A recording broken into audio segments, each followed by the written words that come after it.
Kami persembahkan program Santapan Rohani, terjemahan dari Renungan Our Daily Bread. Untuk menerima notifikasi video baru kami, silakan tekan tombol subscribe dan tanda lonceng di bawah ini. Sahabat ODB, pembacaan Alkitab hari ini terambil dari Markus pasal yang ke-7 ayat yang ke-14 sampai dengan ayat yang ke-23. Markus pasal yang ke-7 ayat yang ke-14 sampai dengan ayat yang ke-23.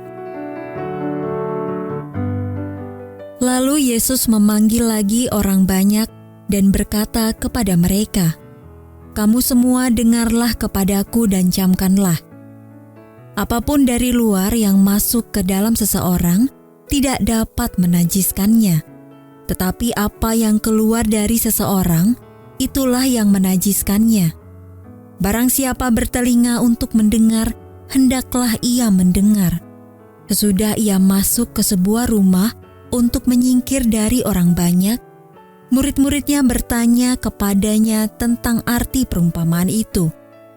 Maka jawabnya, "Apakah kamu juga tidak dapat memahaminya? Tidak tahukah kamu bahwa segala sesuatu dari luar yang masuk ke dalam seseorang tidak dapat menajiskannya, karena bukan masuk ke dalam hati, tetapi ke dalam perutnya, lalu dibuang di jamban? Dengan demikian, ia menyatakan semua makanan halal." Katanya lagi, "Apa yang keluar dari seseorang, itulah yang menajiskannya. Sebab dari dalam, dari hati orang, timbul segala pikiran jahat, percabulan, pencurian, pembunuhan, perzinahan, keserakahan, kejahatan, kelicikan, hawa nafsu, iri hati, hujat, kesombongan, kebebalan. Semua hal-hal jahat ini timbul dari dalam dan menajiskan orang." Ayat emas renungan hari ini terambil dari Mazmur pasal yang ke-51 ayat yang ke-12. Jadikanlah hatiku tahir, ya Allah. Renungan hari ini berjudul Sumbernya, ditulis oleh Tim Gustafson. Sahabat ODB, pada tahun 1854, ribuan orang di London mati karena sesuatu. Mungkin karena kondisi udara yang buruk, pikir orang-orang pada waktu itu. Ketika udara panas yang tidak lazim memanggang air sungai Thames yang tercemar itu, bau yang menguar di udara begitu menyengat.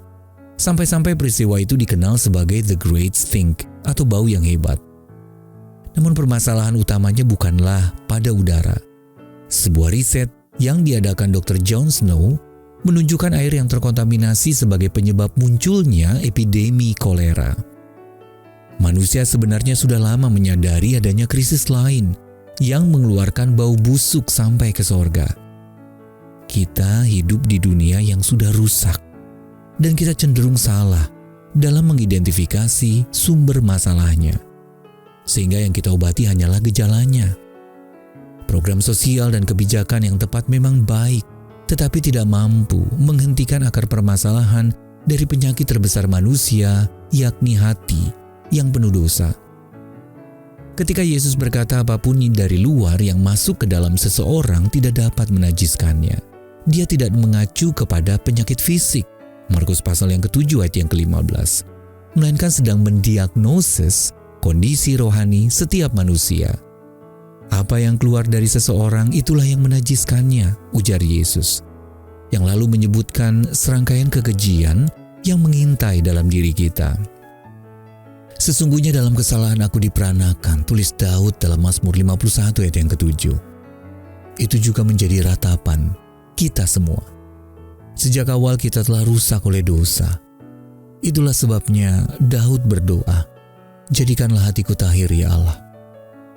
Setiap hari kita memerlukan hati yang diperbarui, yang dijadikan Yesus melalui Roh-Nya.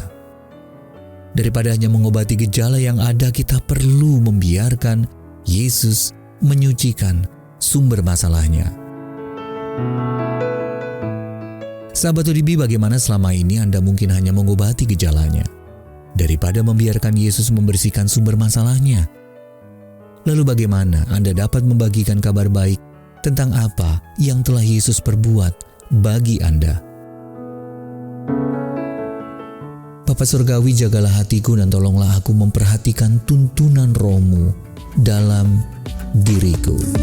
Our Daily Bread Ministries, what